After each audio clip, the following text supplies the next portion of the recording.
네, 안녕하세요. 방문각에서 행정학 강의하고 있는 김재준 강사입니다. 최근에 지방지 7급 시험이 끝이 났죠. 그래서 제가 지방지 7급 행정학에 대해서 오늘 해설을 드릴 거고요. 제가 해설을 본격적으로 드리기 전에 일단 올해 시험이 어떻게 출제됐는지 먼저 분석부터 간단하게 보고 진행할게요. 일단 출제 영역별로 분석을 해보면 이론이 12문항 나왔고요. 그리고 법이나 제도에서 8문항이 나왔어요. 그리고 총론에서 3문항, 그리고 정책에서 4문항, 조직 4문항, 인사 4문항, 재무 3문항, 그리고 지방하치에서 2문항. 전반적으로 9급 시험과 달리 총론이나 지방하치 비율이 좀 적게 출제가 됐고요. 이번에 시험 여러분들 어려웠던 부분을 제가 좀 분석을 해보니까 대략적으로 한 4문제 정도가 여러분들한테 좀 어려웠던 것 같아요. 그래서 전체적으로 보시면 일단은 6번 문제가 주주자본주의 대 이해관계자 자본주의. 이게 아마 여러분들 좀 새롭게 보셨죠. 물론 제 유튜브 영상을 좀 보시면 아시겠지만 제가 최근에 새행정학 3.0 관련해서 출제된 내용이라고 말씀을 드렸고, 제가 시험 직전에도 동영 모의고사 통해서 사실은 출제를 했던 내용이에요. 그런데 뭐 어쨌든 간에 뭐 제 문제 안 보신 분들은 이거 새롭죠. 이게 좀 제일 어려웠던 것 같고요. 만약 모른다면은. 그리고 나머지 3문제 정도도 여러분들이 좀 쉽지 않았을 것 같아요. 왜냐하면은 아예 기존의 기출문제 가지고만 100% 해결이 안 되는 문제만 제가 좀 찾아봤어요. 보니까 문제 10번 레빈의 조직 변화 과정, 요게 좀 골라내기 좀 쉽지 않았을 것 같고요. 그리고 문제 13번에 보시면 국가공무원법에서 외국인 임명하고 15호 임명 관련해서 좀 구체적으로 출제를 했죠. 국가공무원법을 여러분들이 전체 법정을 다 보지 않은 이상은 사실은 고르기가 쉽진 않았다. 그리고 또 하나 있었죠. 문제 14번인데 공익신고자 보호법과 지방공무원법인데, 아마 여러분들 제 생각에는 합리적인 생각은 그래요. 정답을 고르시긴 골랐는데 여러분들 실제로 해당 법률의 조항을 알고 푸신 게 아니라 약간은 감을 가지고 푸셨을 것 같아요. 근데 뭐 이건 어디까지 감이기 때문에 이게 쉽지는 않았을 거다. 대략적으로 이 점수를 좀 말씀을 드리면 만약에 주주자본주의 모델과 이해관계자 자본주의 모델을 뭐 풀었다고 가정하에 이제 3문제 정도가 쉽지가 않았을 텐데, 이게 다 선지소거가 다 안 되는 게 아니라 둘 중에 고르는 게 한 3개가 됐단 말이에요. 그렇다면 우리가 기대값이라는 개념이 있죠. 그래서 3문제 중에 확률이 우리가 2분의 1일 테니까 1.5죠. 1.5 대략적으로. 그럼 제가 시험 점수로 좀 환산을 하면은 평균적으로 한 1.5개는 맞힐 테니까 전체적으로 틀린 문제는 한 문제 내지 2문제 정도 되겠죠. 그래서 90점. 잘 보신 분들은 95점. 이 정도가 이번 시험에서 여러분들이 합격을 하시려면은 받으셔야 될 점수 같아요. 근데 이 후기들 보시면 아시겠지만 나는 100점 받았다, 95점 넘게 받았다, 이제 글을 보시고 좀 심란하신 분들 계시죠. 올해 시험 점수가 좀 아쉽게 나오신 분들은. 제가 결론 좀 말씀드리면 사실은 이 시험 공부 수험생들이 많다 보니까 결국은 한 3문제, 4문제 정도에서 확실하게 이 정답을 고르기 쉽지 않았단 말이에요. 그럼 결국은 수험생 풀이 많으면 누군가는 확률적으로 100점짜리 나올 수밖에 없어요. 사실 제가 합리적인 판단해보면은 여기 있는 조항을 전부 다 알고 정확히 풀어서 100점이 나온 게 아니라 수험생 풀이 많다 보니까 그 중에서 좀 잘 고르셔서 소위 말해서 찍어서 100점 나오신 분들 계실 테고, 좀 운이 안 좋으신 분들은 내가 다 기존의 기출문제랑 그다음 법률을 안다고 하시더라도 100점을 맞기는 사실상 쉽진 않았다. 이렇게 판단을 하시면 될 것 같아요. 그래서 앞으로 이제 내년에 시험 준비를 하실 분들도 제가 이렇게 보여드리는 거 있죠. 이 정도 수준에서 내가 나머지 것들 이제 16문제, 나머지 문제를 확실하게 맞히는 형태로 접근을 하셔야 될 것 같아요. 전체의 난이도는 중간이다. 왜 중간이냐? 올해 국가직 취급은 이거 더 어렵거든요. 국가직에서는 아예 둘 중에 고르는 게 아니라 전혀 고르기도 힘든 문제들이 좀 많이 들어있었기 때문에 이번에 지방 취급보다는 그래도 국가직 취급이 좀 더 어려웠던 것 같아요. 자, 그럼 문제 이제 하나하나 좀 살펴볼게요. 첫 번째 문제는 아주 간단하게 나왔죠. 이번 최근에 인사혁신처에서 출제하는 문제 트렌드 자체가 정답을 고를 수 있는 문제는 굉장히 쉽게 나와버렸어요. 너무 쉽게 답이 나오는 문제들이었는데 1번 문제가 대표적이죠. 문제 1번 내용을 보시면은 직위분류제의 특징이 아닌 것은 했거든요. 직위분류제를 물어봤기 때문에 당연히 계급제를 항상 함께 보셔야 되죠. 그래서 직위분류제랑 계급제를 구분한 문제일 거다라고 추론하시고 바로 보시면 되겠죠. 네, 첫 번째, 특정 직무에 대해서 능력과 전문성을 갖추는 사람을 임용 대상으로 한다. 그리고 제가 직위분류제 형태로 해서 채용된 사람을 제가 어떤 거 말씀드렸냐면 인기제 공무원들이 대표적이에요. 현재 우리나라 제도에서는. 그래서 가령 내가 변호사 자격증이 있다. 그 변호사 자격증 있는 사람을 이 전문가잖아요. 그래서 송무업무에 바로 맡긴다. 이런 것들이 대표적인 직위분류제 형태로 채용을 하는 거죠. 여러분들처럼 제 강의 들으신 분들은 직위분류에 적용되는 게 아니라 계급제 적용 받으실 거예요. 그래서 두 번째, 동일 직무에 대한 동일 보수의 원칙을 반영한다. 직무. 그래서 직무급 체계라고 했으니까 일에 따라서 보수가 다른 체계죠. 세 번째요. 개방형 인사제도를 기반으로 운영되며 그리고 공직 내부에서 수평적 이동과 인사배치의 유연성과 신축성이 있다. 이 부분이 틀렸죠. 그래서 이 부분은 계급제에 대한 이야기고요. 그리고 개방형 인사제도는 직위분류제적 성격을 가지고 있죠. 그리고 계급제 같은 경우는 폐쇄형 인사제도. 그래서 정답은 2번이죠. 자, 그래서 마지막 선지 4번까지 보면 조직 개편이나 직무의 불필요성 등으로 일이 없어졌어요. 예를 들어 아까 제가 말씀드렸는 것처럼 송무 업무를 담당하게 하기 위해서 변호사를 채용을 했어요. 근데 우리 조직에서 송무 업무가 필요 없어. 그러면 퇴직해야 돼, 퇴직. 그죠? 그런데 계급제에서는 내가 뭐 6급이야. 6급 15번 공무원이야. 근데 그런 사람이 내가 송무 업무를 맡다가 이제 그 일이 없어져 버리면 다른 일 하러 가면 되는 거예요. 정보 인사 통해서 다른 일 하기 때문에 다른 일을 하러 가면 되기 때문에 문제가 없죠. 근데 이 직위분류 체계에서는 뭐 내가 하던 일이 없어지니까 퇴직을 할 수밖에 없는 거죠. 정답은 그래서 3번이고요.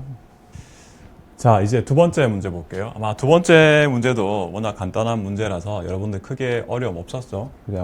사바스의 제화 및 서비스 유형에 대한 설명으로 옳지 않은 것은 네 가지로 구분되죠. 그래서 경합성 여부에 따라서 그리고 배제성 여부에 따라서 네 가지로 구분되는데 일단 경합성이라는 게 어떤 거예요? 나의 소비가 다른 사람에게 소비에 영향을 미치고 있으면 경합적이고 그렇지 않으면 비경합성이고요.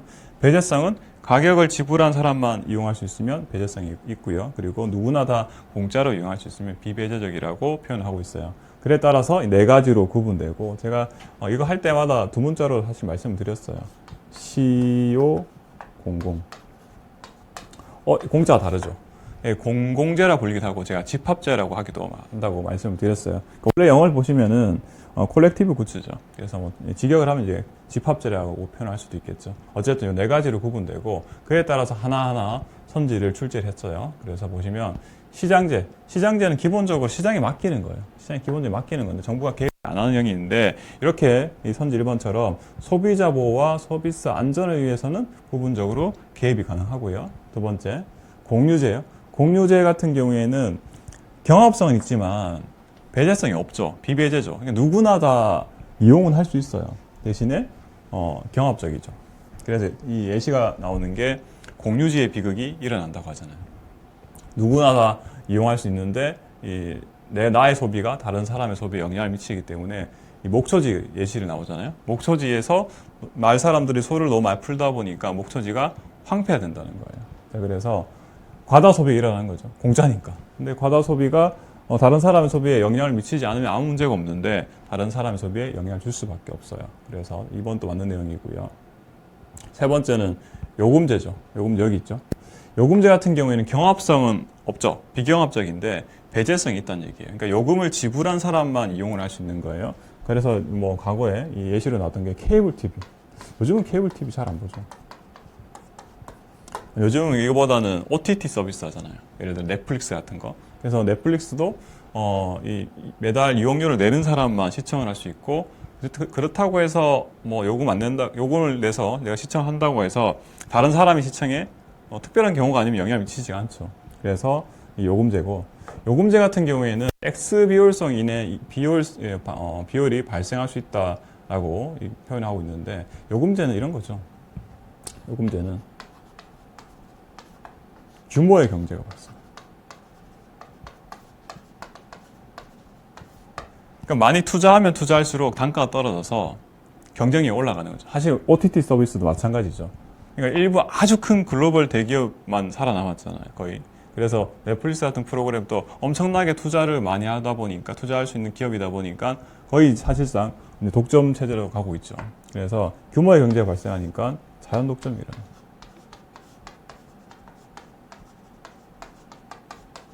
물론 뭐 일부 뭐 아마존이라든가 큰 기업들이 또 이 시장에 뛰어들긴 하지만 기본적으로 규모의 경제가 발생하는 영역이에요. 자, 그럼 이 경우에는 이제 어떻게 정부에 처리할 거냐 이거죠. 지금 전통적으로 예시드는 게 케이블 TV 말고 예를 들어서 전기 공급. 얘도 마찬가지로 요금제로 분류가 되고 있어요. 가령 특정 기업에서 전기를 공급하고 있어요. 그런데 이 전기를 공급하려면 엄청나게 많은 자본이 들 거예요. 그래서 발전소도 하나 지어야 될 테고요. 그리고 전력 시설도 다 건설해야겠죠. 그러다 보면은 몇몇 기업밖에 이 시장에 뛰어들 수 없어요. 규모의 경제가 발생하고요. 그러면 자연스럽게 독점이 되겠죠. 그러면은 독점 기업이 된 이 기업은 이제는 전기요금을 매달 10,000원만 부과하다가 한 10만 원, 20만 원 올려버릴 수가 있어요. 그러면 이 경우에는 어떤 문제가 발생하냐? 당연하게 이 전기를 선택을 할 수가 없잖아요. 이거 뭐 쓰고 안 쓰고 문제가 아니죠. 무조건 써야 되는 거잖아요. 그렇기 때문에 정부에서는 이러한 문제를 해결하기 위해서 두 가지 방법으로 대응을 해요. 하나는 직접 공급하는 거예요. 야, 이거 독점 기업에서 가격 마음대로 올릴 수 있으니까 정부에 내가 직접 공급하겠다. 우리나라 같은 경우에는 공기업을 설립했잖아요. 한국전력에서 직접 공급을 하고 있잖아요. 그리고 또 하나 방법은 가격 규제를 하는 거예요. 앞서 말씀드린 것처럼 가격을 마음대로 못 올리게 하는 거죠. 정부에서 가격 자체를 일단 매년 뭐 5% 이상 가격 상승시키지 마 이런 식으로 규제를 할 수 있는 방법이에요. 그래서 정답은 3번이고 X비율성 같은 경우에는 정부 실패의 요인이죠. 이 X비율성은 정부가 독점적으로 공급하기 때문에 발생하는 비율. 그렇기 때문에 전혀 관계가 없죠. 정답은 3번이고요. 나머지 3, 4번도 보시면 집합제를 했어요. 집합제. 집합제는 비용 부담에 따라서 서비스 혜택을 차별하거나 배제할 수 없다. 이거 뭐 비용 부담 아무도 안 하잖아요. 다 무임승차 하려고 하죠. 무임승차. 누군가 공급하겠지. 나는 다 공짜로 이용하려고 하죠. 다 맞는 내용이죠.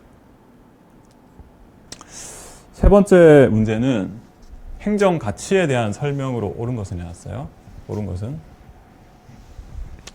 첫 번째 선지가 바로 정답이 나왔죠. 이 문제도 그리 어려운 문제가 아니었고요. 가외성이란 말이죠. 가외성. 가외성 일종의 안정장치죠. 안전장치. 혹시나 하나가 작동 안 됐을 때 다른 게 작동해야 되는 거죠. 행정에서도 이런 가외적인 장치들이 꽤 있죠. 가령 이제 겨울이 다가오고 있는데 겨울에 눈이 많이 왔어요. 눈은 이제 제설 작업을 해야 되는데 이 제설 작업에 대한 책임이 제가 강의를 찍고 있는 동작구의 책임일 수도 있고요. 서울특별시의 책임일 수도 있어요. 혹시 한 군데가 제대로 안 되면 다른 데서 이 문제를 해결해야 되죠. 그래서 가해성이라는 것은 예측하지 못한 행정수혜에 대응이 가능하게 한다. 그래서 만약에 동작구가 뭐 잘못했어. 이 정작구에서 할 수 있는 능력을 넘어섰어. 그러면 이 서울시에서도 대응을 같이 하고 있죠. 그래서 행정에 대해서 신뢰성이 올라가죠. 만약에 동작구가 이 제설 작업을 못했는데 서울시가 손 놓고 있다. 아니면 다른 중앙부처에서 손 놓고 있다. 그러면은 국민들이 행정에 대한 신뢰가 떨어질 수밖에 없겠죠. 안정적인 행정 서비스가 제공이 되어야지만이 신뢰성을 높일 수 있기 때문이죠. 정답은 1번이고요. 나머지 거 간단히 볼게요. 나머지 2, 3, 4 선지도 뭐 간단한 거였죠. 그래서 선지 2번은 공익 실체설과 공익 과정설을 구분하는 내용이었죠. 그래서 공익 과정설에 대한 내용을 집어넣고 실체설을 해왔고요. 세 번째는 디목의 사회적 능률이죠. 사회적 능률. 그래서 사회 목적 실현과 다차원적 이익들 간의 통합 조정 등을 내용을 한다. 그래서 디목의 사회적 능률은 우리가 뭐라고 하냐 민주성이라 불리기도 해요. 그래서 기계적 능률을 비판하면서 나온 기계적 효율 혹은 능률을 비판하면서 나온 게 사회적 능률의 개념이기 때문에 정답 3번도 틀렸고요. 네 번째는 형평성 나왔죠. 그래서 수평적 형평성과 수직적 형평성 두 가지죠. 내용을 보니까 뒤에는 수직적 형평성에 대한 내용이죠. 그래서 다른 것은 다르게, 같은 것은 같게가 수평적 형평성의 개념이잖아요. 그래서 정답은 1번이고요. 네 번째 문제는 좀 생소하셨죠. 근데 여러분들 격언이란 말 때문에 얘를 한 번에 고르셨을 것 같아요. 과거에 출제가 된 데 있죠. 격언. 사이먼이죠, 사이먼. 내용 볼게요. 격언에 대한 일반적인 사실의 하나는 예를 들어서 뛰기 전에 살펴라. 그리고 지체하는 자는 진다. 얘가 상호 모순적이잖아요. 그러니까 뛰기 전에 살펴라 하고 뒤에는 또 빨리 뛰라는 거잖아요. 이게 모순된다는 얘기예요. 그래서 이러한 격언과 같이 기존 행정학 내용을 구성하고 있는 수많은 원리는 상호 모순성이 있다는 표현을 하고 있어요. 제가 사실은 사면 행태론 관련해서 제가 나중에 유튜브 영상에다가 뭐 그 책에 대해 소개를 드릴 건데, 이게 어떤 내용이 이런 거죠. 여러분 알고 계신 이런 거죠. 고전적 행정 원리가 이거에 대한 비판을 하잖아요. 이거에 대한 비판을 하죠, 사이먼이. 그래서 행정 원리 어떤 게 있냐? 우리 이 조직 원리 중에 조정의 원리요. 조정에 관한 원리를 할게요. 조정에 관한 원리가 있고, 분업에 관한 원리가 있어요. 생각해보시면 이게 두 개 상호 모순적이죠. 왜냐면은 분업은 업무를 나눠서 하면 할수록 효율이 올라간다는 개념이잖아요. 근데 조정은 뭐냐면 다시 협력이야. 이 분업에서는 나눠서 업무를 처리하라고 있고, 조정에서는 다시 협력하라고 있어. 협력과 통합의 질이잖아요. 얘가 모순된다는 거고. 그리고 이런 것들이 행정의 원리라는 것들이 사실은 과학적인 검증을 거치지 않았다는 거예요. 그냥 너무 당연한 얘기 아니야? 과학적인 검증 거쳤어? 그래서 격언에 불과하다고 비판을 하게 돼요. 모순적이고. 그래서 사이먼 이야기죠. 나머지 윌슨부터 굿노까지는 다 맞는 얘기고요. 자, 5번째 문제예요. 국가재정법. 올해 국가의 취급도 마찬가지였고요. 국가재정법은 여러분들이 법률을 다 보셔야 돼요. 제가 항상 말씀드리는 게 모든 법률을 우리가 다 볼 수는 없어요. 없기 때문에 선택을 해야 되는데, 제가 행정학에서는 국가재정법은 반드시 다 보라고 말씀드려요. 저는 아예 국가재정법을 별도로 이렇게 챕터를 나눠서 제가 국가재정법 법률을 나눠 드리는 게 아니라 아예 기본서 체계 자체가 국가재정법을 다 넣어놨어요. 기본서 안에. 그 국가재정법 틀에 따라서 제가 다 설명을 드리기 때문에 국가재정법 안에서 다 아셔야 되고요. 그리고 또 하나 보셔야 될 게, 이번에 출제가 됐지만 정부 업무평가 기본법. 업무평가 기본법.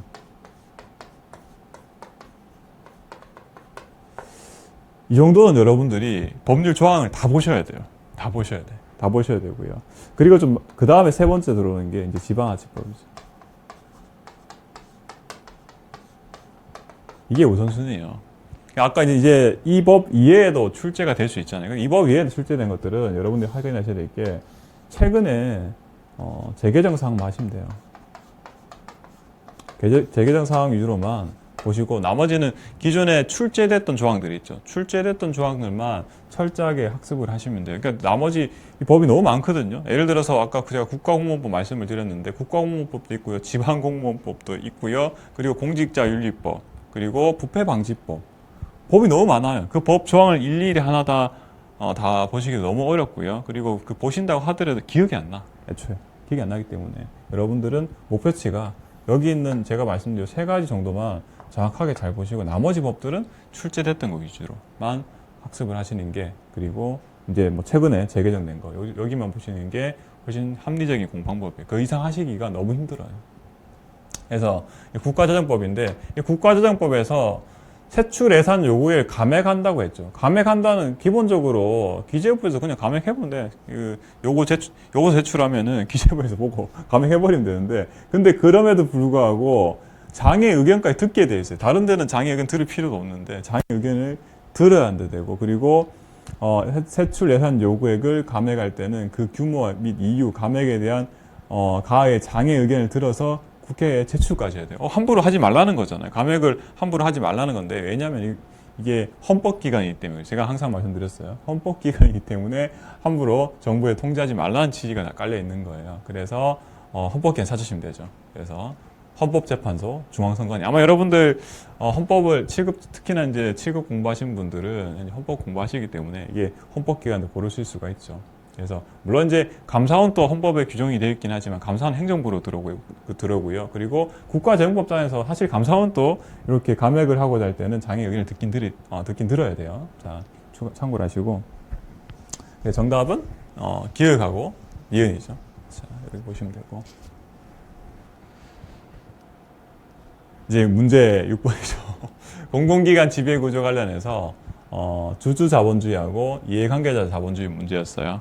자, 이게 기본 취지만 사실 아시면 그렇게 어렵진 않았고요. 이게 새행정학 3.0의 2.0에서 없으면서 새롭게 추가됐던 내용이었어요. 그러니까 제가 이런 특정 대학 전공 소적을 좀 말씀드리는 게 그렇긴 하지만 우리가 확률적으로 워낙 많이 출제를 하고 있기 때문에 어쩔 수 없는 부분인 것 같아요. 그래서 제가 밑에 개념 적어놨어요.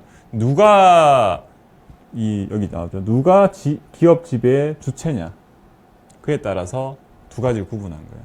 주주 자본주의는 주주가 주인이니까 주체다. 근데 일반의 상식적인 내용이죠. 이해관계자 자본주의는 어떤 거냐면 주주도 이해관계자죠. 근데 그뿐만 아니라 거기 근로한 그 기업에 근로하는 근로자 등도 다 포함이 되어야 된다는 개념이에요. 그래서 사실 그 개념을 여기 적어놨어요. 이렇게 선지 1번하고 3번 여러분들 꼼꼼하게 잘 읽어보신 분들이면 사실 이 문제를 전혀 모르시더라도 대략적으로 눈치는 채셨을 거예요. 그래서 주주 자본주의는 주주가 기업의 주인이다. 이해관계자 자본주의는 기업이 하나의 공동체다. 그래서 이해관계자들의 이익을 극대화해야 된다.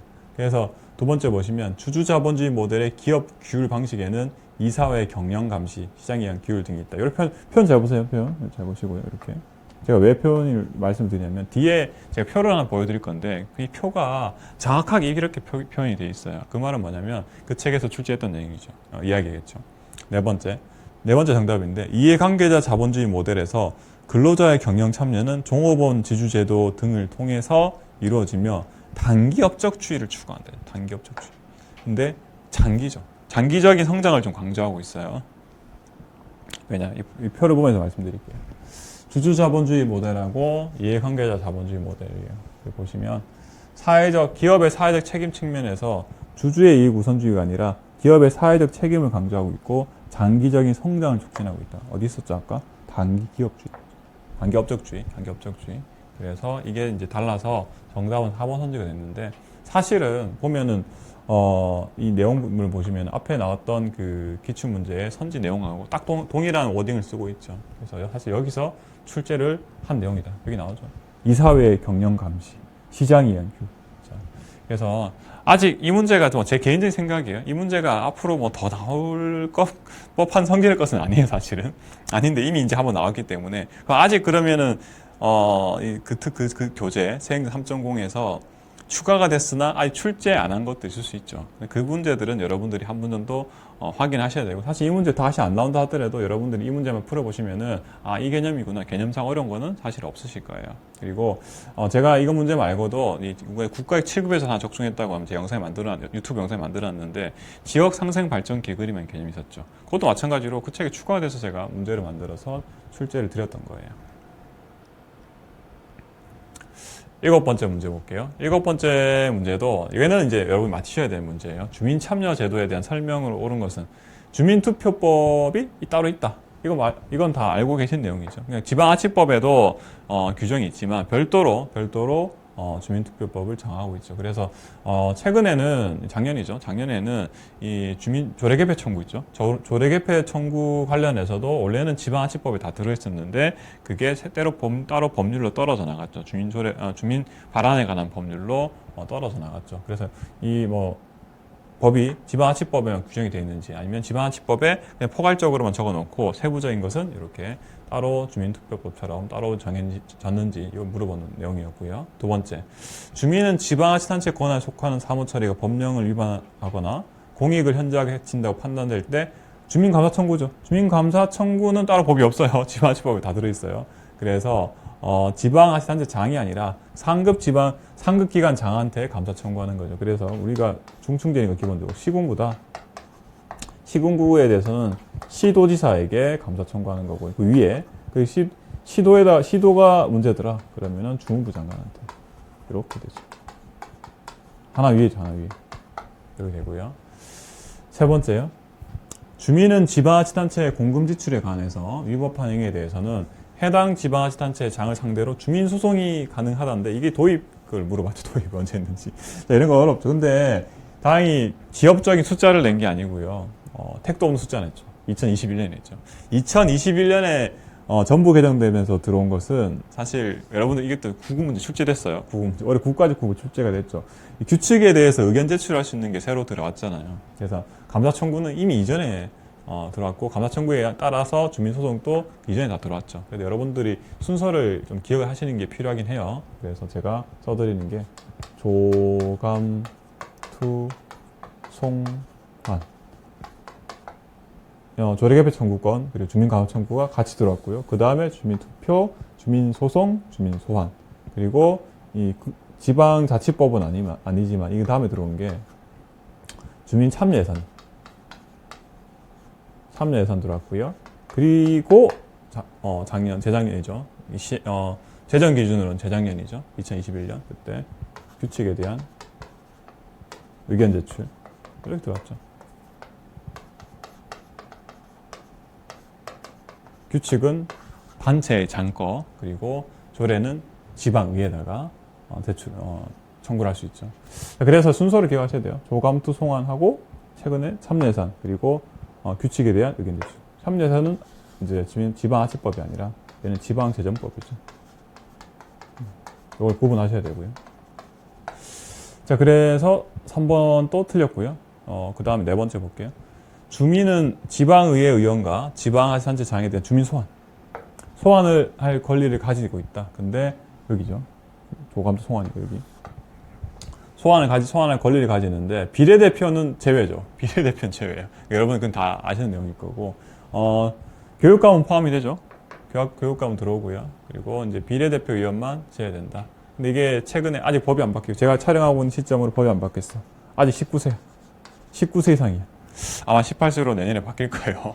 자, 빨리 바뀌어야 되는데 나머지는 다 18세로 바뀌었죠. 이렇게 해서 이 문제도 이렇게 정리를 하시면 되고요.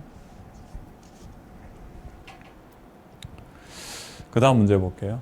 동기부여 이론했어요. 동기부여 이론. 자, 이 문제도 다 과거에 출제가 됐던 문제죠. 엘덜퍼, ERG가 이렇게 되죠. 그래서 하위 단계에서 상위 단계로 이동한다. 머슬로우랑 차이가 이거죠.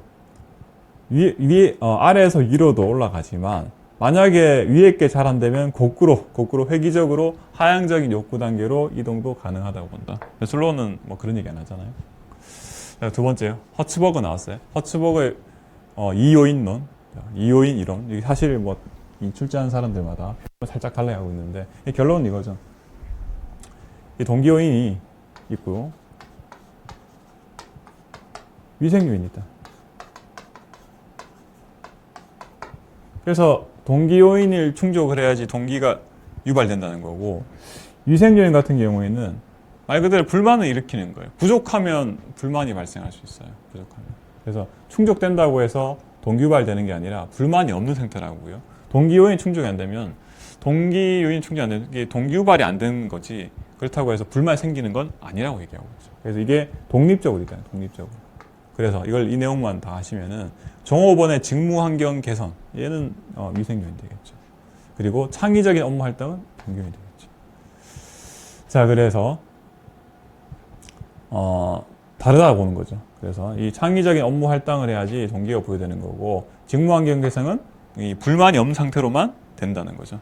둘 다 사실은 이 고려를 해야 된다고 결론을 내리고 있어요. 세 번째, 애덤스 나왔죠. 공정성 이론이죠. 공정성 이론은 불공정이 중요한 동기 요인으로, 맞죠? 이거죠. 투입 대비 산출이라고 표현하기도 하죠. 조직 구성원이라 할게요. 조직 구성원하고 구성원의 투입 대비 산출하고 비교를 해야죠. 중고인물이라죠. 중고인물의 투입 대비 산출하고 비교해서 불공정하다고 인식하면, 주로 내가 과소 보상 받는다고 하겠죠. 우리의 직관에 비치면. 그런데 내가 과대 보상을 받더라도 이 동기가 유발된다고 이야기를 하고 있어요. 동기가, 즉 투입 대비 산출이 같아지는 방향으로 동기 유발된다. 그래서 과대 보상이 되든 과소 보상이 되든 어쨌든 간에 같아지는 방향으로 동기 유발된다라고 이야기를 하고 있죠. 그래서 1, 2, 3은 다 맞고요. 네 번째가 틀렸죠. 부름의 기대로 나왔죠. 부름의 기대로는 노력, 성과, 보상, 만족, 한류로 이어지는 동기부여 과정을 제시한다. 맞죠? 다 맞는 얘기예요. 근데 노력과 성과 관계에 있어서 개인의 능력과 차질, 뭐 역할 인지, 이게 어디서 가졌는지 정확히 모르겠어요. 이 내용이 아닌 거 맞죠? 내용이 아닌 건. 그래서 제가 표를 좀 가져왔어요. 이렇게. 부름의 기도에는 이렇게 구조가 되어 있죠. 내가 노력을 하면은 성과를 가져올 거라는 확률이죠. 내가 생각하는 확률이죠. 그죠? 기대감이라죠. 특정 결과는 특정한 노력으로 인해서 나타날 수 있다는 가능성에 대한 개인의 신념. 내가 예를 들어서 공부를 좀 열심히 하면은 시험 성적을 잘 받을 수 있다. 어떤 기대감이죠. 그래서 주관적인 확률을 표시가 돼요. 근데 예를 들어 내가 이런 거예요. 내가 노력해도 성과가 잘 안 나올 것 같아. 그럼 동기부여 잘 안 되겠죠. 두 번째요. 그럼 내가 성과를 냈는데 보상으로 이어져야 되잖아요. 성과를 냈는데. 가령 이제 제가 이런 비유들 상황 말씀드리는 게 내가 어릴 때 공부를 열심히 노력을 해서 성적이 잘 나왔어. 근데 내가 분명히 공부 열심히 하기 전에 부모님이 나한테 이런 얘기를 했다고요. 너가 성적 잘 나오면은 무조건 뭐 너 갖고 싶은 거 해줄게 라고 약속을 하셨단 말이에요. 그래서 내가 성과를 냈을 때 보상으로 이어진다는 주관적 믿는 정도죠. 부모님을 신뢰해야지 믿는 거잖아요. 근데 부모님이 과거에 여러 번 약속 안 지키신 경험이 있어. 내가 이번에 성적 잘 나오면은 뭐 예를 들어서 새로운 휴대폰 사주기를 했는데 갑자기 과거의 경험 비춰보면 잘 약속 어기신 거야. 성적 잘 받았는데 불구하고 그 약속하신 거 안 사주신 거야. 그러면 수단성이 떨어지는 거예요. 못 믿는 거죠. 그래서 수단성이라는 것은 성과를 달성하면 바람직한 보상을 가져다 줄 것이라는 주관적으로 믿는 정도. 얘도 확률이에요. 유인가는 이 보상에 대한 선호도죠. 혹은 매력성이라고 하는데 이런 거예요. 부모님이 성적 잘 내면은 보상 줄게. 근데 여지껏 부모님 약속 잘 지키셨어. 그러면 수단성은 없죠. 근데 보상으로 뭘 준다면 내가 휴대폰이 아니라 별로 가지고 싶지 않은 새로운 교재를 줄게. 학습 교재를 구입해 줄게. 보상이야 이게. 자, 이러면 또 다시 동기부여가 안 되겠죠. 얘는 이제 주관의 선호도죠. 이렇게 구성되겠죠. 그래서 기대감이죠. 기대감은 주관의 확률을 표시가 되는 거죠. 네, 그래서 내가 노력을 하면 성과로 이어질 수 있다는 주관적인 확률. 자, 그래서 정답은 4번이고요. 그리고 9번째 문제죠. 9번째 문제도 간단했죠. 지방자치단체 상호 간 분쟁 발생 시 조정을 어떻게 하냐. 지금 지방자치단체는 우리나라는 기본적으로 중충제예요. 중충제. 그렇기 때문에 중앙이 있고요. 그리고 시도가 있고 시군구가 있는 거죠. 이 지방자치단체 간에 분쟁이 발생할 때 어떻게 조정할 거냐. 이게 간단한 거죠. 논리적으로만 이해하시면 사실 이 선지 고르는 게 하나도 어려운 게 아니었는데 동일한 시도 내에 있으면은 시도에서 처리가 할 수 있잖아요. 가령 지금 강의하는데 서울이니까 서울특별시니까 서울특별시 안에 동작구랑 관악구가 이 사이에 분쟁이 발생했어요. 그러면은 바로 위에 있는 서울시에서 조정을 할 수 있겠죠. 내 아래에 있는 애들끼리는 나의 같은 관할권에 있는 친구들끼리는 내가 조정을 할 수가 있어. 근데 이런 케이스 있겠죠. 옆에 이제 경기도가 있을 테니까 요즘 뭐 경기도 김포시가 서울로 편입된다 얘기 있던데 여기 경기도 아래 김포가 있고요. 그 다음에 부천도 있고 많이 있죠. 기초가. 관악이랑 예를 들어 김포랑 그럴 일 없겠지만 분쟁이 발생했어요. 그러면 서울특별시에서 조정 가능하겠어요? 김포에서 되게 싫어할 거야. 야, 너네 관악구 편 드는 거 아니야? 반대로 경기도도 마찬가지죠. 경기도에 조정을 하려고 하면 관악구가 당연히 반대하겠죠. 일반적으로. 그럼 결국은 이제 중앙 올라가야 되는데 동일 시도 내에 없으면 무조건 다 위로 갈 수밖에 없어요. 이 케이스, 이런 케이스 전부 다. 당연히 시도끼리도 위로 올라갈 수밖에 없고요. 결국은 동일한 관할구역 안에 기초원 혹은 기초가 만들어둔 조합 간에 분쟁이 발생했을 때만 조정이 가능하다. 그리고 여기 3번 선지처럼 시도 자체가 당사자인 경우도 있잖아요. 시도 자체가. 그러면 서울특별시랑 동작구에서 분쟁이 발생했는데 스스로 되겠어요? 여기서 위에서? 당연히 안 되죠. 그래서 무조건 얘도 위로 가야 돼. 그래서 여기 나온 것처럼 지방분쟁조정위원회에서 조정할 수 있는 거는 굉장히 케이스가 단순하죠. 동일한 시도 아래에서 분쟁이 발생할 경우. 그래서 중앙분쟁조정위원회에서 조정하게 되겠죠. 뒤인 것처럼 시도하고 시군이 자치군. 얘랑 서울특별시랑 동작구. 여기 분쟁이 발생한 거잖아요. 얘가 서울특별시가 시도가 이 분쟁의 당사자이기 때문에 위로 올라갈 수밖에 없어요. 즉 중앙분쟁조정위원회에서 심의 의결하고 그에 따라서 행안부 장관이 조정하게 돼 있고 만약에 동일한 시도 아래에 있다 그러면은 이 지방분쟁조정위원회의 심의 의결에 따라서 시도지사가 조정을 하게 돼 있어요. 자, 뭐 요거는 간단한 문제였고요. 10번째 문제, 그 이제 어려웠던 거죠. 어려운 문제죠. 그래도 이번에 문제가 그래도 뭐 국가직보다는 그래도 좀 고를만 하셨죠. 왜냐? 이 선지 10번 문제 마찬가지지만 과거에 출제됐던 내용들을 좀 출제를 하고 있어요. 10번 문제 보시면 조직 문화 및 변동 이론에 대한 설명으로 옳은 것만을 모두 고르면 퀸, 경쟁 가치 모형, 뭐 경합 가치 모형 다 같은 말인데 이 영어 단어는 다 똑같아. 당연히 똑같겠죠. 근데 이 번역, 한글로 바꾸는 과정에서 다양하게 쓰이고 있어요. 그래서 내부 지향인지 외부 지향인지 유연성인지 통제인지 따라서 네 가지로 구분했죠. 제가 두 문자로 이렇게 했어요. 그냥 내인 합계 이렇게. 그래서 내부 가정 모형, 인간관계 모형, 합리 목표 모형, 개방 체제 모형 뭐 이런 네 가지에서 해서 이 케이스에 따라서 조직 문화가 다 정해져 있었죠. 그래서 킹과 로복은 맞는 내용이고요. 니은도 맞죠. 홉스테드도 여러 번 출제가 됐던 학자죠. 그래서 권력거리라는 말을 썼죠. 권력거리가 큰 경우 혹은 작은 경우, 큰 경우는 굉장히 권위적인 문화죠. 권위적인 문화. 이 표현이 직관적으로 잘 와닿지 않으시겠지만 저희 그 권력거리가 크다는 말은 권위적이란 말이에요. 그래서 권위적인 문화에서는 평등한 관계를 중시하는 게 아니죠. 오히려 작은 문화, 그죠? 그래서 큰 편의는 맞지가 않고요. 그래서 기억되는 여러분들이 이거 보시자마자 해결하셨을 것 같고, 레빈은 누굴까? 레빈은.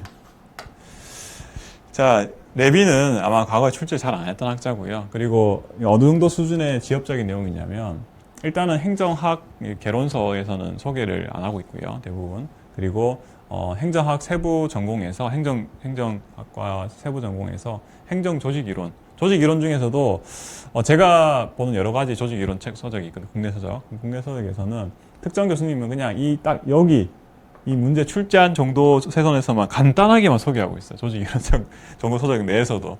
그래서 다 이제 교재 정보 소적에서는 조금 상세하게 다루고 있는데 그만큼 굉장히 지엽적인 내용이에요. 근데 읽어보시고 이거 맞나 안 맞나 하시면서 긴가민가 하시면서 아마 운이 좋으셨던 분은 정답을 고르셨을 거고 또 그렇지 못한 분들은 모르겠다 하면서 1번 고르시면 이제 힘들어지는 거죠. 매우 안타깝게 생각해요. 자, 이게 어떤 거냐면 이거예요. 조직의 변화 과정을 비유로 든 거예요. 언프리징이 어떤 거예요? 해빙, 녹는 거죠. 그러니까 기존의 인식이 바뀌는 거고요. 그리고 실제로 체인징, 무빙이죠, 무빙. 그래서 원하는 대로 변화하고 그리고 마지막에 재동결, 바뀐 상태가 유지되는 게 재동결이라고 해요. 사실 이거는 제가 해설이니까 디테일을 좀 말씀을 드리면 이런 거 해봤어요. 레빈은 이 제2차 세계대전 때 미국 국내적으로 어떤 고민이 있었냐면 식량이 부족해. 식량 부족을 걱정하고 있었어요. 왜 그러냐면 전쟁이 길어지다 보니까 이 전장으로는 좀 그 질 좋은 음식을 보내야 되잖아요. 그러면은 미국 국내적으로는 식량이 부족할 거란 말이에요. 식량이 부족한데 식량이 부족한 상황에서 이 미국인들의 식습관을 바꾸고 싶었어요. 식습관이 어떤 거냐면 평소에 안 먹던 고기를 먹게 해야지 식량 부족을 좀 해결할 수 있겠죠. 근데 쉽지가 않잖아요. 이게 어떤 거냐 식량 부족인데 식스가 어떻게 바꾸냐면 그 고기 중에 올간 미츠래요. 올간이면 영어로 그거죠. 기관, 심장이나 그 다음에 뭐 이런 것들 있잖아요. 이게 올간 미츠. 그러니까 우리나라는 먹잖아요. 순대 먹자. 순대 중에 간인가? 간. 먹잖아요. 미국인데 안 먹었단 말이에요. 그러니까 결국은 뭐냐면 이 식습관을 바꾸는데 기존의 어떤 고기가 아니라 우리 평소에 먹던 고기가 아니라 이렇게 올가미츠 이걸 어떻게 하면 소비하게 할 수 있을까? 그거를 연구를 해본 거였어요. 처음에는. 그러다 보니까 이걸 바꾸려면 쉽지가 않죠. 이게 언프리징부터 먼저 해야 돼.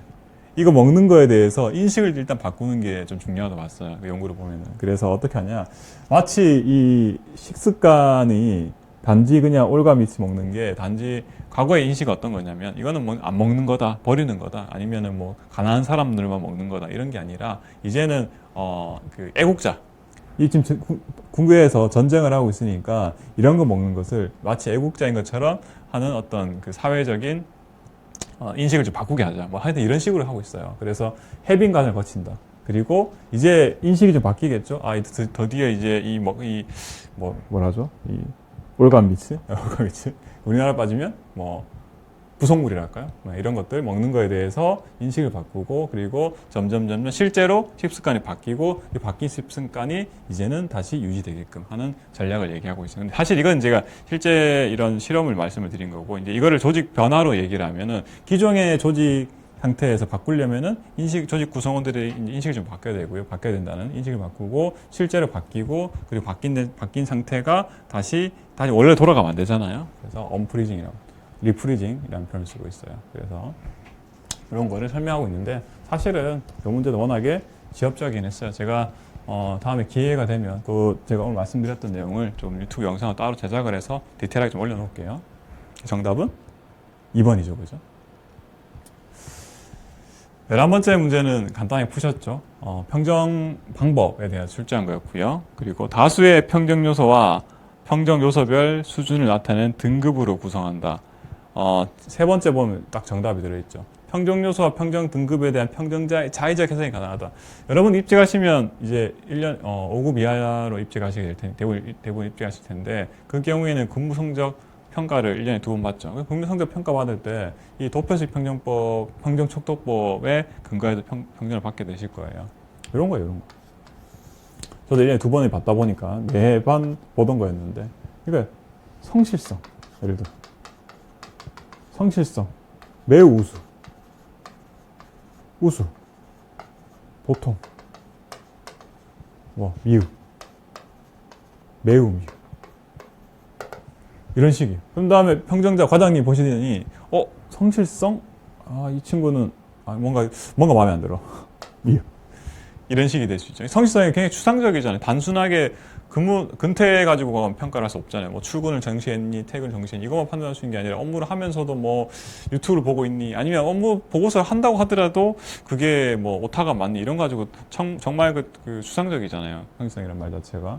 그렇기 때문에 이 내용 자체도, 평정 요소 자체도 추상적이고요. 그리고 이 등급조차도 이거 어디까지가 매우 우수고 어디까지 우수니 굉장히 추상적이죠. 그래서 이런 문제가 있어요. 그래서 여기 도표식 평정척도법이고 대신에 작성하기 되게 간단해요. 이런 거 몇 개 안 되거든요. 평정 요소가. 그래서 직원별로 체크만 하면 되기 때문에 간단하게 처리를 할 수가 있어요. 현재 우리나라 공무원 근무성적 평정할 때 얘랑 유사하게 도표식 평정척도법 형태로 평정하고 있다. 정답은 1번이고요. 가감점수법이라는 것도 있어요. 이거는 여러분들 평소에 많이 보던 건 아닐 텐데 우수한 거에 대해서는 가점, 혹 잘못한 거에 대해서는 감점. 그래서 이렇게 평정하는 거예요. 그 다음 예를 들어서 이런 거 있죠. 내가 표창 받았다. 표창 받으면 몇 점. 그 다음에 징계 받았다. 그 다음에 감점. 이런 식으로. 세 번째 서열법이에요. 서열법은 말 그대로 순서만 정하는 거죠. 피평정자 예를 들어서 승진 를 앞두고 있는 7급들 간에 7급 공무원들 간에 순서만 세우면 되는 거예요. A 직원 제일 잘했고 B 직원이 그다음. 이런 식으로 순서만 세우면 되는 게 서열법이고요. 체크리스트 평정법은 이런 거죠. 평정자가 평정 요소에 대해서 피평정자에 해당하는 것만 골라서 표시하는 방법인데 이건 더 간단해요. 어떤 거냐? 만약에 근무 근태가 좋았나요? 할까요? 근태 이렇게 할까? 예, 아니요. 네, 이렇게. 근태 잘했어. 아니면 성실하던가. 예, 아니요. 아니요. 이런 식으로 쭉 세부적인 체크리스트 항목 만들어서 평정하는 방법이에요. 근데 이 항목 만드는 자체가 쉽지가 않고요. 또 너무 많이 만들어 버리면 평가하기가 굉장히 어려울 수가 있어요. 그러니까 체크리스트 평정법이고요. 그리고 이제 현대 조직 이론이죠. 자, 이게 사실 현대 조직 이론은 좀 내용이 좀 어려운데 맨날 나오고 있죠. 항상 나오고 있어요. 올해도 국가직 9급 시험에도 나왔고 사실 또 7급에도 나오고 있고. 다행히 정답은 고르기 쉬운 거였죠. 상황론적 조직 이론이라 했어요. 상황론적 조직 이론. 상황론적 조직 이론이라면 상황이란 단어가 들어간 이론들은 제가 항상 말씀드리는 게 유일 최선의 관리 방법이 없다는 거죠. 상황에 따라서 방법이 달라진다는 게 이 이론의 결론이잖아요. 그래서 조직 기술, 페로의 기술 유형 생각해 보시면 그 기술 유형이 4가지로 나뉘잖아요. 근데 그에 따라서 이게 유기적 조직 구조랑 적합한지 아니면 기계적 조직 구조랑 적합한 기술인지, 즉 상황적인 요인, 기술에 따라서 조직 구조가 달라지죠. 계속 적합한. 그래서 정답은 4번이고 우리가 과거에 올해 뭐 국은 문제에서 정답으로 조직군 생태론 이것도 출제를 했었죠. 자, 이런 것들은 다 정리 좀 하시고요. 13번째 문제요. 공무원 임용에 대한 설명으로 옳지 않은 것은? 자, 이게 이제 법을 알면 제일 쉬운 문제예요. 법을 하면 너무 간단해요. 15임용인데 15임용을 면제하거나 그 기간을 단축할 수 있어요. 여러분들 아마 15임용 기간이 있는 건 당연히 다 아시죠. 그러니까 6급 이하 같은 경우에는 6개월일 테고, 뭐 저같이 이제 5급 이상은 1년 동안 15 생활 하시게 될 텐데, 15임용인데 이게 단서죠. 이거 다만이죠. 그래서 대통령령 등으로 정하는 경우에는 그 기간을 단축하거나 면제할 수 있다. 아마 여러분들 아마 약간은 추론을 좀 하셨을 것 같아요. 선지 2번 기준 타당성은 자주 출제됐던 내용이고요. 그리고 선지 3번 시간 선택제 채용 공무원이죠. 이건 뭐 다 나왔던 내용이고, 1번 선지가 이제 외국인을 공무원으로 임용할 수 있다. 이제 이게 국가재정법에, 국가공무법에 있는 내용인데, 이 내용도 여러분들이 상식선에서 외국인 또 가능할 것 같다. 뭐 이렇게만 접근하셨으면 사실은 이 문제를 푸는 데는 지장이 없을 거예요. 근데 뭐 제가 어디까지 추론 부분이고, 선지 1번하고 4번 사이에서 조금 고민을 하셨을 것 같아요. 14번째 문제. 얘도 마찬가지예요. 공직윤리 관련 제도에 대한 설명으로 옳지 않은 것을 했거든요. 그러면은 일단은 선지 3번이나 선지 4번은 여러분들이 쉽게 소거를 하셨을 거예요. 그러니까 이해충돌 방지 의무 있고요. 공직윤리법에 주식 백지 신탁 이거 다 과거에 다 출제됐던 내용이고, 공직자윤리법상 재산 등록 의무자 모두가 공개 대상 아닌데 이것도 다 아신 내용이죠. 등록 의무자는 기본적으로 4급 이상이고 공개 대상자들은 보통 1급 이상이잖아요. 그래서 공개 대상의 범위가 좁잖아요. 그러니까 뭐 여러분들 아시는 내용들이 거고, 1번하고 이제 2번이 선지가 문제란 말이죠. 왜냐? 공익신고자의 동의 없이, 그래서 그럴 것 같아요. 사실 법정을 보면은 그럴 것 같긴 해요. 근데 이게 징역이나 벌금도 받나? 이러면 이제 이렇게 접근하시면 이제 힘들어지는 거죠. 왜냐? 사실 이거는 공익신고자 보호법에 조항이 있어요. 근데 이걸 알기는 굉장히 어려워요. 직접적으로 이제 조항을 알아서 소거하기 좀 어렵고요. 두 번째도 오히려 이제 13번보다 14번이 좀 더 어렵게 제가 상식적으로, 제 생각에는 14번이 좀 어렵다 보는 게, 이 지방공무원이라 했단 말이에요. 지방공무원. 국가공무원법은 여러분들 아시잖아요. 외국 정부로부터 영예나 증여를 받을 경우에는 대통령 허가를 받아야 된다. 이게 이제 국가공무원법에 이렇게 돼 있어요. 근데 지방공무원이라면 대통령 말고 단체장인가? 이렇게 접근하시면 이거 사실 오히려 이제 1번을 고르신 분들 꽤 계셨을 것 같아요. 근데 법을 보시면 둘 다 대통령의 허가를 받게 돼 있어요. 이게 조금 어려웠다, 개인적으로. 15번째 문제. 자, 15번째 문제는 정답은 여러분들 쉽게 고르셨을 건데, 얘는 좀 안타까운 게 있어요. 왜냐면은 이 재정 자주도라는 개념을 쓰면서 과거의 기출문제 혹은 다른 학자들의 의견과 다른 표현을 썼어요. 이게 사실 제가 따로 영상으로 또 만들어 올릴 내용이긴 한데, 어떤 거냐면 여기서는 어떻게 풀었냐면 이렇게 돼 있어요. 우리가 재정 자립도는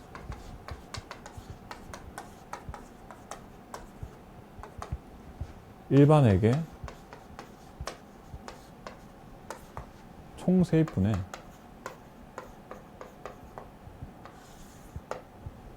세외 수입하고 지방세예요.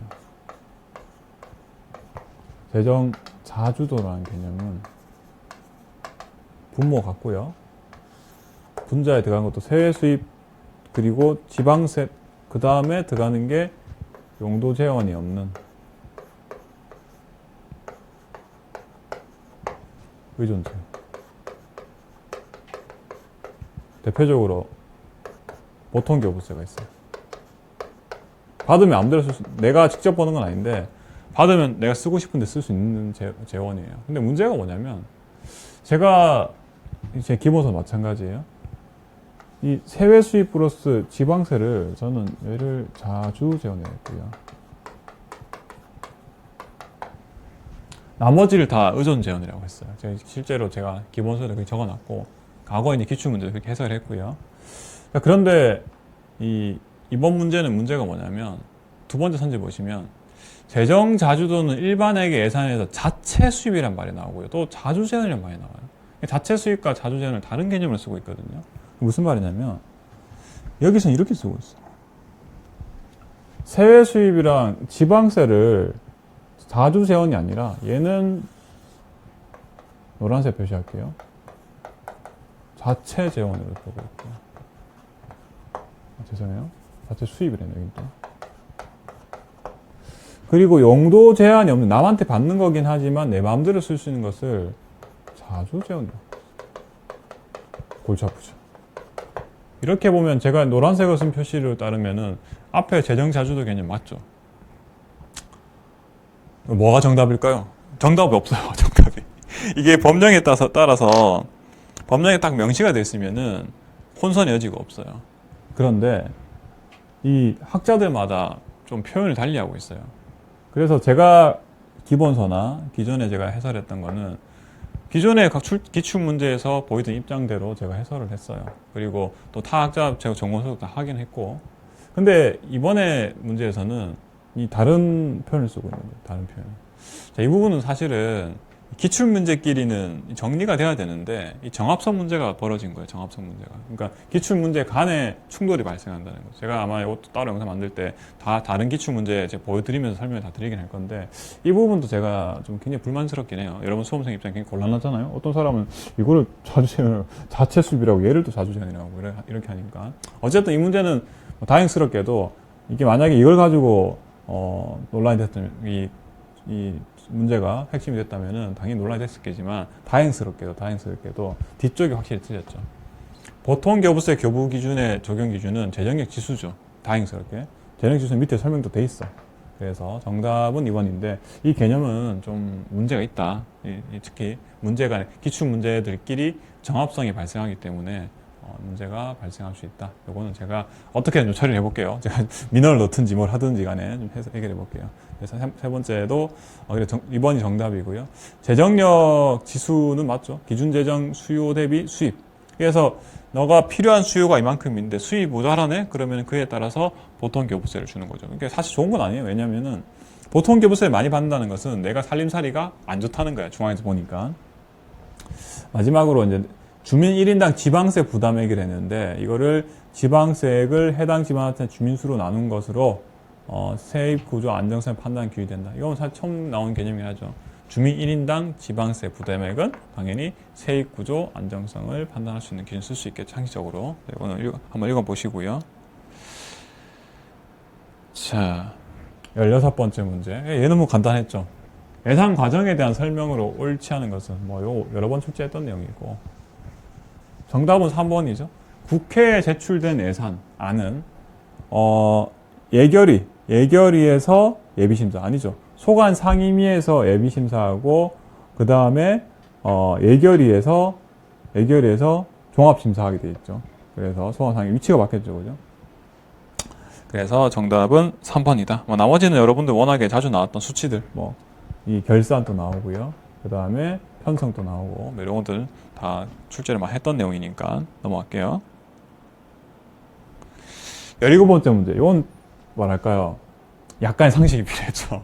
똑같은 문제가 나온 게 아니라 이제 약간 상식 가지고 접근할 수 있죠. 근데 이 문제가 이슈가 되진 않았어요. 여러분들 다 쉽게 푸셨을 거고 정책 대안의 탐색에 대한 설명으로 옳지 않은 것은 해놨죠. 이런 거죠. 결국은 우리가 정책 과정을 살펴보면 이거죠. 정책 문제가 있고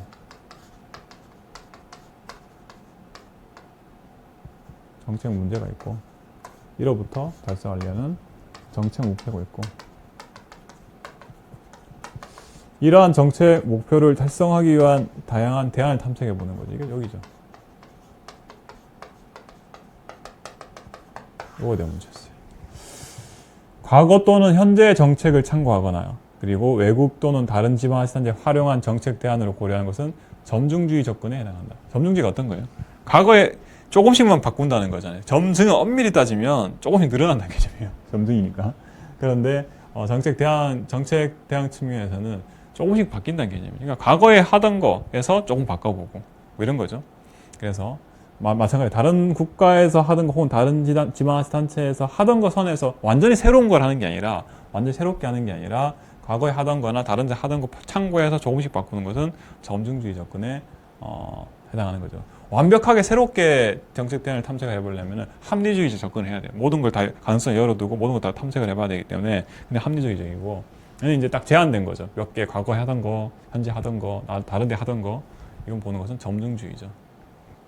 두 번째, 다른 정부의 정책을 대안으로 고려할 때는 가급적 사회문화 배경이 유사해야겠죠. 그러니까 다른 거 벤치마킹 할 때도 거기 상황이랑 유사한 그 정부랑 비교를 해야 되죠. 거기서 유사해야지 이 새로운 정책을 도입을 했을 때 문제가 발생 안 하겠죠. 전혀 사회문화적 배경이 다른 상황이면 곤란하겠죠. 그래서 유사한 지역을 선택하는 것이 바람직하다. 그래서 우리가 뭐 여기랑 직접적인 관련은 없겠지만 윌리엄 오츠의 지이론을 보면 이런 거죠. 일본 기업들의 어떤 문화를 분석을 했단 말이에요. 일본 기업이 잘 나가니까 일본 기업들의 조직 문화를 분석하고 근데 미국에 적용하면은 이제 미국 기업도 잘 될 거라고 생각했지만 실제로 잘 안 되죠. 왜냐하면 사회 문화적 배경이 너무 다르잖아요. 미국하고 일본하고는. 그렇기 때문에 실제로 좀 도입하기가 좀 쉽지 않았었겠죠. 그래서 유사한 지역이 유사한 지역. 나머지 뭐 주관적 직관적 판단, 델파이, 뭐 브레인스토밍과 델파이 있죠. 다 이런 것들은 다 보셨던 내용들이고요. 18번째 문제 볼게요. 정책 유형에 대한 설명으로 옳은 것은 했죠. 로위. 로위는 분배 정책 네 가지죠. 로, 분구, 규제. 자, 두 문자. 로위요. 자, 그리고 이거 개별적 행위고, 이 행위 환경이고요. 그리고 강제력이 직접적이다. 네, 간접적이고, 직접적이죠. 그리고 로이 거고요. 리플리와 프랭클리, 리분제, 경보. 알몬드와 포엘. 여기 아몬드라 했네 또. 알, 상추, 분규. 두 문자예요. 여러분들 공부하시다 보면 이걸 왜 하나 싶으시겠지만 당연히 이거 모르시면 갑자기 기억이 안 나죠. 기억이 안 나기 때문에 제가 이런 거 적어드린 거고. 돈이나 권력 등을 많이 소유하고 있는 집단으로부터 그렇지 못한 집단 이전시키는 거. 이거 뭐죠? 재분배 정책이죠. 재분배 정책. 1번 틀렸고요. 두 번째, 리플리와 프랭클린은 보호적 규제 정책. 여기 있죠. 여기 있네. 보호적 규제 정책, 국민을 보호하기 위해서 개인이나 집단 행동을 통제한다. 이거 맞는 내용이고요. 그래서 이 경쟁적 규제 정책 같은 경우에는 기브 앤 테이크죠. 그러니까 특정 몇몇 기업에게만 이득을 준 대신에 규제를 하는 거. 자, 이게 경쟁적 규제 정책이었고요. 알몬드와 파월이네. 또 포엘 적은 데도 있고, 그죠? 자, 상징 정책은 정책 목표를 달성하기 위해서 민간의 인적 물적 자원을 부담시키는 건 추출 정책이죠. 추출 정책. 이 상징 정책이라는 것은 뭐 올림픽 같은 것들이 있죠. 그러니까 국민들한테 현재 정권에 대해 인식을 좋게 한 정책들, 아니면 강화문 복원 이런 거 출제했던 예시였고요. 네 번째는 좀 조금 생소하실 수 있는데, 로이가 제시한 정책 유형은 여기 네 가지죠. 얘 유형은 포괄성과 상호 배타성 측면에서 비판을 받아요. 왜 그러냐? 포괄성 어떤 거냐면 여기에 다 들어와야 되잖아요. 분배 정책이나 구성 정책, 재분배 정책이 들어와야 되는데 여기 어느 하나에도 안 들어가는 정책들이 있단 말이에요. 그래서 포괄성이 떨어지고, 상호 배타성은 어떤 거냐면 한 카테고리만 들어가야 돼요. 예를 들어서 특정 정책, 분배 정책만 들어가고 재분배 정책만 들어가야 되는데, 실제적으로 어떻게 하냐면 어떤 정책은 분배 정책적 성격도 가지면서 동시에 재분배 정책적 성격도 가지는 것들이 있단 말이죠. 그렇기 때문에 배타성이 떨어진다. 그래서 이런 비판을 받고 있다. 그래서 4번 또 틀린 내용이고요. 자, 정책 실험 나왔죠. 정책 평가 방법 중에 하나. 자, 이거 올해 9까지 9급이었나요? 어렵게 나왔죠. 그래서 또 나왔고요. 과거 7급 문제에서도 이 정책 평가 방법으로서 사회 실험 문제가 자주 출제되고 있어요. 개념적으로 여러분들 굉장히 논리적인 내용이기 때문에 정확하게 이해를 좀 하고 계셔야 돼요. 일단은 실험 설계를 하려면은 기본적으로 이 실험 집단하고 통제 집단이 있어야 돼요. 그래서 제가 진실험 설계를 일단 말씀드리는 거예요. 이렇게 실험 집단과 통제 집단을 통제성 확보를 하고요. 완전 동일해야 된단 말이죠. 동일성 확보를 하고, 그다음 실험 집단에 대해서는 처리를 하는 거죠. 그래서 A, B4, F2. 통제 집단은 B. 가령 이런 거예요. 실험 집단에 대해서 제 행정학 강의의 효과를 측정하는 실험 한다고 가정해 볼게요. 강의 수강하고요. 수강 안 해. 그 다음에 실험 전의 점수, 비포 점수, 애프터 점수 비교하고요. 마찬가지예요. 이렇게 비교를 해야지 제대로 이 강의 수강, 행정학 강의 수강의 효과를 측정을 할 수 있겠죠. 자, 이제 이게 진실험 설계를 말씀드렸어요. 근데 첫 번째 선지 보시면 사후적 비교 집단 구성은 선정 효과로 인해서 내적 타당성이 훼손될 수 있다. 이게 뭐라 했냐면 비동질적 집단 사후 측정 설계예요. 지금 제가 말씀드린 것은 동일 집단 사전 사후 측정 설계거든요. 자, 근데 비동질적이랬죠. 비동질적인 말은 뭐냐면 실험 집단하고 통제 집단의 동일성이 확보가 안 된 거예요. 동일성 확보가 안 된 실험을 우리가 준실험 설계라고 해요. 준실험. 동질성이 확보가 되면 진실험 설계. 자, 그러면은 비동질적 집단 사후 측정 설계는 어떤가요? 이런 거예요. 애프터만 비교하는 거야. 애프터만 비교하고 동질성 확보도 안 된 거예요. 가령 이런 거예요. 제 강의 수강을 한 사전적인 점 측정 안 하고 사후적인 측정만 하는 거예요. 애프터. 그러니까 내가 내 강의 들었어. 그 듣기 전 점수 측정 안 하고 듣고 난 점수가 예를 들어서 90점이었어. 내 강의를 안 들은 사람, 제 강의를 안 들은 사람은 나중에 보니까 점수가 그대로 70점밖에 안 되더라고요. 그럼 제가 어떤 논리를 주장하냐면 강의를 들은 수강생들은 20점 오르더라 라고 주장할 수 있겠죠. 근데 문제가 뭐냐면 애초에 동질성 확보가 안 됐어. 동질성 확보가. 그럼 무슨 문제가 발생하냐면 저는 이런 얘기를 할 거예요. 제가 애초에 이 점수 제 강의의 어떤 효과를 과장 광고하기 위해서 제 강의의 호의적인 사람들만 딱 추출을 하는 거야. 야, 예를 들어서 100명의 실험자들한테 50명은 제 강의 듣지 말고 50명은 강의 들으라고 이렇게 분류를 할 거예요. 근데 제가 무작위로 배정을 했으면 50명씩 50명이 무작위로 해서 50명 강제로 강의 들어 50명 강제로 강의 듣지만 라고 분류했을 때면 이 진실험 설계가 기본적으로 설계가 가능한데 이렇게 하는 거예요. 이거 우리는 이 참가자의 자율에 맡기겠다. 강의 듣고 싶은 사람은 듣고 듣기 싫은 사람은 듣지 마. 그게 자기 선정 효과라고 얘기를 했다가 그럼 어떠냐면 제 강의를 스스로 들으러 온 사람들은 최소한 제 강의 듣는 거에 대해서 호의적인 사람이잖아요.